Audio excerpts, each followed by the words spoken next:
అందరికీ నమస్కారం. నా పేరు డాక్టర్ మయూక్త అరుణ్ కుమార్, తొడుందెబ్బ రాష్ట్ర అధ్యక్షులు. దేశంలో ప్రధానంగా అందరు ముఖ్యమంత్రులకు భిన్నంగా తమిళనాడు ముఖ్యమంత్రి స్టాలిన్ గారు ఇటీవల కాలంలో దక్షిణ భారతదేశం యొక్క భవిష్యత్తు కానీ, దక్షిణ భారతదేశం యొక్క చరిత్ర, భాషలు, పురావస్తు చరిత్ర, ప్రధానంగా ఈ దేశానికి మూలమైన సింధు నాగరికత చరిత్ర పైన మాట్లాడటం జరుగుతుంది.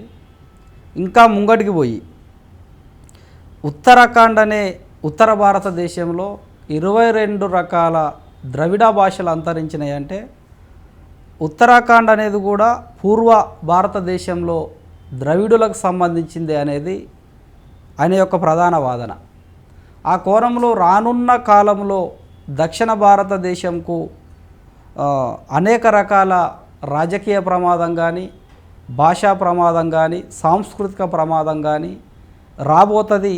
అనివార్యంగా ఆ ప్రయత్నంలో భాగంగా ఈ దక్షిణ భారతదేశం యొక్క మనుగడ కోల్పోతుంది అనేది ఆయన మాటల్లో మనం చూడవచ్చు.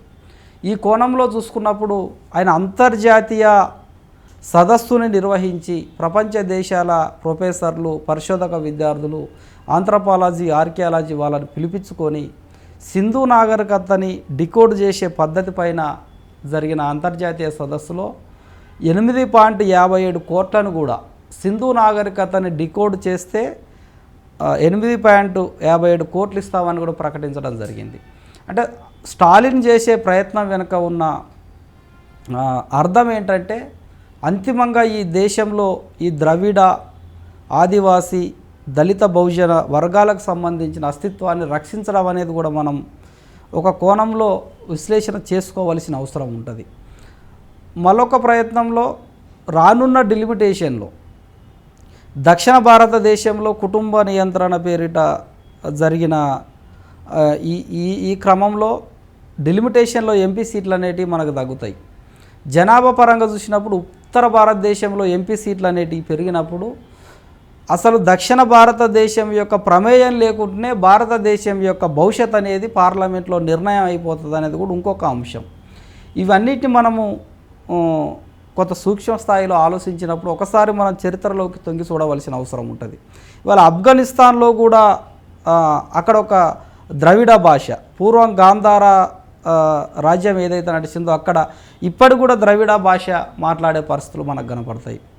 అనుకున్నప్పుడు ఒకసారి అఖండ భారతదేశం అనేదే పూర్వ ద్రవిడ దేశంగా కూడా మనం చూసుకోవాల్సిన అవసరం వస్తుంది. పూర్వ ద్రవిడకి మూలంగా ఇవాళ గోండ్వానా భూభాగాలు, ఆ కోయ ఆర్జిన్ నుంచి ఇవాళ ఈ దేశ పుట్టుకను కూడా మనం విశ్లేషించుకొని ప్రయాణం చేయగలిగినప్పుడు ఖచ్చితంగా కూడా ఈ దేశ వాస్తవ చరిత్ర బయటకు వస్తుంది. ఈ దేశం ఎవరిదనేది బయటకు వస్తుంది. ఈ దేశంలో ఉన్న ఈ దక్షిణ భారతదేశం యొక్క మూలాలు రక్షించబడతాయి అనేది కూడా మనం ఆలోచించవలసిన అవసరం ఉన్నది. స్టాలిన్ గారు సింధు నాగరికతను ఎందుకు టార్గెట్ చేసిండ్రంటే, దక్షిణ భారతదేశం అనేది ఇవాళ ఎక్కువ భూభాగాన్ని ఆక్రమించి దక్షిణ భారతదేశం వైపు మనం ఉన్నాం. సింధు నాగరికత అనేది పశ్చిమ భారతదేశంలో అటు పాకిస్తాన్, ఆఫ్ఘనిస్తాన్ ఆ బార్డర్ నుంచి మొదలుకుంటే గుజరాత్, రాజస్థాన్లని ఇవాళ ఆక్రమించుకొని సింధు నాగరికత అనేది ఏర్పడ్డది.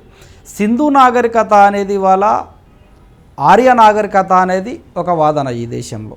ఇవాళ హిందూ మతం, ఆ హిందూ మతంలో ఉన్న ఆ ఆర్యుల యొక్క చరిత్ర, ఇవాళ ఋగ్వేదం కానీ, మహాభారత, రామాయణాలన్నీ కూడా ఇవన్నీ కూడా దేన్ని ఎక్కువగా ఈ దేశంలో ప్రొజెక్ట్ చేస్తాయంటే మళ్ళా ఆర్యుల యొక్క రాజరిక వ్యవస్థని, వాళ్ళ క్షత్రియులు, ఈ రకంగా వాళ్ళ యొక్క చరిత్రని ఈ దేశం ముంగడికి చూపించి వాళ్ళని రాజులుగా చూపెడతాయి.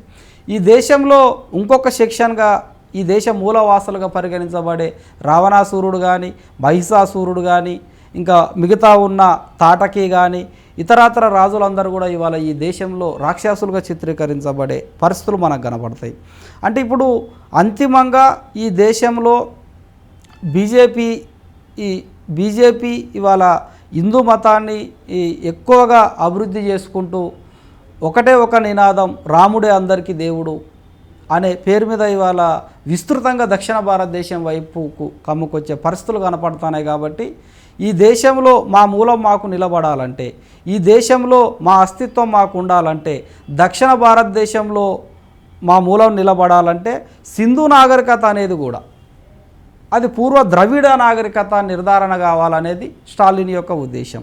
అనివార్యంగా సింధు నాగరికత అనేది ద్రవిడ నాగరికత అనే నిరూపణ అయినప్పుడు సింధు నాగరికత అనేది ఈ దేశ మూలవాసుల నాగరికత అనే నిర్ధారణ అయినప్పుడు అప్పుడు ఈ ఆర్య నాగరికత అనేదాన్ని, ఈ దేశానికి రాముడు దేవుడు కాదనేదాన్ని, ఇగో ఇవన్నిటినీ డిపెండ్స్ చేసి ఇవాళ ఈ మూలాన్ని రక్షించుకునే దృష్టికోణం స్టాలిన్కు ఉన్నదనే దాన్ని ఇవాళ మనం ఈ దక్షిణ భారతదేశంలో ఉన్న ద్రవిడ జాతి ప్రజలుగా, ఆదివాసీలుగా, ఇవాళ బహుజనులుగా మనం అర్థం చేసుకోవలసిన అవసరం ఉన్నది ఆ ప్రయత్నాన్ని.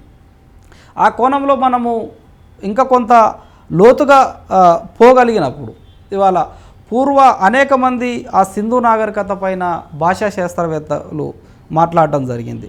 ఇవాళ 1921లో మొదటి archaeology director sir John Marshall గారు ఆ సింధు నాగరికతని తవ్వకాలు జరిపినప్పుడు అక్కడున్న ఆ సింధు నాగరికత పరికరాలు, అక్కడున్న కుండలు కానీ లేకుంటే ఎడ్ల బండ్లు కానీ ఇంకా తదితర సామాన్లని వాళ్ళు బయటికి తవ్వినప్పుడు వాళ్ళకు అర్థమైంది ఏంటంటే సింధు నాగరికత యొక్క ప్రతి అంశము ద్రవిడులతో ముడిపడి ఉన్నదని చెప్పడం జరిగింది. మొదటి తవ్వకంలోనే ఇది ద్రవిడ నాగరికత అని చెప్పడం జరిగింది. దాని తర్వాత పరిశోధనలు జరిపిన మార్షల్ కానీ హంటర్ కానీ ఇటువంటి వాళ్ళు కూడా మెజారిటీగా ఇది ద్రవిడ నాగరికత అనే చెప్పడం జరిగింది. చాలా స్పష్టంగా కోల్డ్వెల్ మాత్రం ఇంకా కొంత ముంగడికి జరిగి భారతదేశంలో ఉన్న ద్రవిడ భాషలన్నిటికీ తల్లి గోండి, కోయ. ఆ భాష నుంచేలే ఇవాళ ద్రవిడ భాషలు ఉద్భవించినాయని కూడా చెప్పడం జరిగింది. సింధు నాగరికత లిపిని చదవాలంటే ముందుగాల కోయ, గోండి భాష నుంచేలే సాధ్యం అనేది కూడా ఆయన చెప్పడం జరిగింది. ఇట్లా అనేక పరిణామ క్రమాలు జరుగుతూ వస్తున్నాయి. ఐరావతన్ మహాదేవన్ గారు కూడా చాలా స్పష్టంగా ఈ ద్రవిడ భాషల్లో పురాతన భాష తమిళ భాష కాబట్టి తమిళ భాషతోని సింధు నాగరికతకి లిపిని చదవచ్చు అని కూడా ప్రయత్నాలు చేయడం జరిగింది. ఐరావతన్ మహాదేవన్ గారు ఆ ప్రయత్నంలో విఫలమైనప్పటికీ ఐరావతన్ మహాదేవన్ గారితో అనేక మంది భాషా శాస్త్రవేత్తలు, పురావస్తు శాస్త్రవేత్తలు కూడా అంతిమంగా చెప్పింది ఏంటంటే దక్షిణ భారతదేశం యొక్క ద్రవిడ నాగరికతనే సింధు నాగరికత. దక్షిణ భారతదేశంలో ఉన్న పురాతన ఆదిమ తెగను గుర్తించి ఆ పురాతన ఆదిమ తెగ యొక్క మూలాల నుంచి చదవాల్సిన అవసరం ఉందని చెప్పడం జరిగింది. దాంట్లో సింధు నాగరికతని ఎందుకు చదవలేకపోతున్నామంటే ద్వంద్వ లిపితో ఉన్నది సింధు నాగరికత. కాబట్టి ద్వంద్వ లిపి అర్థాలు కలిగిన భాషలు భారతదేశంలో ఎక్కడ అందుబాటులో లేవు కాబట్టి ఆ భాషల నుంచి చదవాలనే పద్ధతిని వాళ్ళు చెప్పడం జరిగింది. ఆ కోణంలో మనకు చూసినప్పుడు ఐరావతన్ మహాదేవన్ గారు చాలా స్పష్టంగా చెప్పడం జరిగింది. సింధు నాగరికత లిపిని చదవాలంటే దక్షిణ భారతదేశంలో పురాతన ఆదిమ తెగను గుర్తించాలి. ఆ ఆదిమ తెగకి లోగో సిలబిక్ ఆర్డర్ని చదివే జానపద సాహిత్యం ఉండాలి. ఆ జానపద సాహిత్యం ఉన్న తెగను గుర్తించగలిగినప్పుడు ఆ తెగ దగ్గర సింధు నాగరికత రాజరిక చరిత్ర ఉంటుందనేది కూడా స్పష్టంగా చెప్పడం జరిగింది. ఇవన్నీ అధ్యయనాలను దృష్టిలో పెట్టుకొనే స్టాలిన్ గారు సింధు నాగరికతను డికోడ్ చేసినప్పుడు మాత్రమే ఈ దేశంలో ఇది ద్రవిడ దేశమని నిర్ధారణ చేయడం సాధ్యమవుతుంది. ఆ సింధు లిపి అనేది ద్రవిడ లిపి అని నిర్ధారణ చేయడం సాధ్యమవుతుంది. అఖండ భారతదేశాన్ని పరిపాలన చేసింది ఈ దేశ పూర్వ ద్రవిడులని నిర్ధారించడానికి సాధ్యమవుతుంది. ఈ దేశం యొక్క లిపినే ప్రోటో ద్రవిడియన్ లిపి అని చెప్పడం సాధ్యమవుతుంది. ఇవన్నీ శాస్త్రీయ ఆధారాలు కావాలంటే సింధు నాగరికత అనేది ఖచ్చితంగా ద్రవిడ నాగరికత అని నిర్ధారణ చేయాలనేది ఆయన యొక్క ఉద్దేశం. రెండో కోణంలో చూసుకున్నప్పుడు ఇవాళ ఈ దేశంలో అధికారిక భాషను మనం హిందీగా చూస్తాను. హిందీ భాష వర్సెస్ ద్రవిడ భాషల మధ్యలో కూడా చాలా వైరుధ్యాలు ఇప్పటికే ఉన్నాయి. హిందీ భాషను బలవంతంగా రుద్దాలనేది ఈ దేశం రాజ్యాంగం అమల్లోకి వచ్చినప్పటి నుంచే ప్రయత్నాలు మనం చూస్తాను. అన్ని రాష్ట్రాల్లో ఇవాళ హిందీని విస్తరించడం జరిగింది. హిందీ అనేది దేవనాగర్ లిపిలో కేవలం 300 సంవత్సరాల ముందు వచ్చిన భాషే. మరి అనుకున్నప్పుడు 300 సంవత్సరాలకు ముందు ఈ దేశంలో ఏ భాష అమల్లో ఉంది? ఈ దేశ ప్రజలు ఏ భాషను అనుసరించిండ్రు? ఈ దేశ పురాణ చరిత్రలు ఏ భాషలో ఉన్నాయి? ఈ దేశ మౌఖిక సాహిత్యం ఏ భాషలో ఉంది? ఈ దేశం యొక్క పురాణాలు ఏ భాషలో ఉన్నాయి? ఈ దేశం యొక్క డోలి మౌఖిక సాహిత్యాలు, జానపద సాహిత్యాలు ఏ భాషలో ఉన్నాయి అనేది కూడా ఇవాళ మనం ఆలోచించవలసిన అవసరం ఉన్నది. ఒక దేశంలో ఒక దేశానికి ఒక అధికారిక భాష రావాలనుకున్నప్పుడు ఆ దేశంలో ఉన్న మెజారిటీ ప్రజలు ఆ భాషను మాట్లాడాలి, ఆ భాష యొక్క ప్రామాణికాన్ని చూడాలి, ఆ భాష గ్రామీణ స్థాయిలో మాటల రూపంలో ఉండాలి. అంత లోనకు పోయి ఇవాళ ఆ దేశ భాషని అధికార భాషగా నిర్ధారించాల్సి వస్తుంది. కానీ హిందీ మాత్రం ఆ ప్రయత్నాలు జరగకుండానే ఇవాళ ఈ దేశంలో అధికారిక భాష అయిపోయింది. ఈ దేశం మొత్తం హిందీ మాట్లాడే పరిస్థితి. అంటే దేశ ఏర్పాటులోనే ఇవాళ ద్రవిడ భాషలు అణిచివేసే కుట్ర జరిగిందనేది ఇవాళ మనం ఆలోచించవలసిన అవసరం ఉన్నది. ఈ దేశ ఏర్పాటులోనే ఇవాళ ద్రవిడుల యొక్క పాత్రని తగ్గించి ద్రవిడుల యొక్క చరిత్రని మొత్తంగా కూడా అణిచివేయడానికి కుట్ర జరిగిందనేది మనం ఇక్కడ మనం అర్థం చేసుకోవాల్సిన అవసరం ఉన్నది.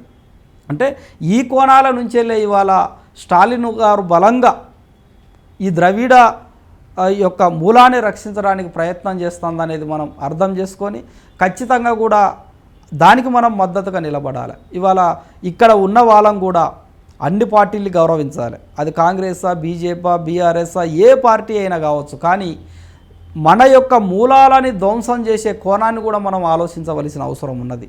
ఇవాళ మతం పేరిట ఇవాళ విస్తృతంగా బీజేపీ ఈ ప్రాంతంలోకి వచ్చింది. బీజేపీ పరిపాలన పేరిట వచ్చేది ఉంటే మనం ఒప్పుకుందాం.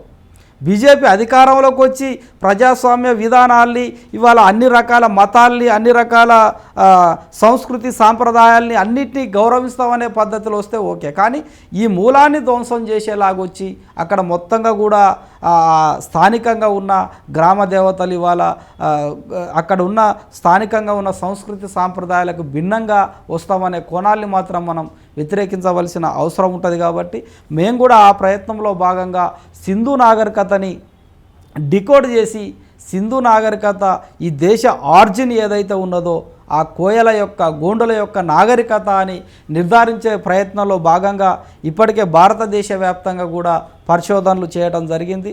వాళ్ళ కాలిబంగన్ కానీ రాజస్థాన్లో ఉన్న కాలిబంగను, హర్యానాలో ఉన్న రాఖీగరి, గుజరాత్లో ఉన్న లోతలు, డోలవీరా, ఈ అనేక ప్రాంతాలను ఇప్పటికే మా పరిశోధన బృందం అధ్యయనాల్లో భాగంగా మా బృందం అంతా వాటి క్షేత్ర పరిశోధన చేయడం జరిగింది.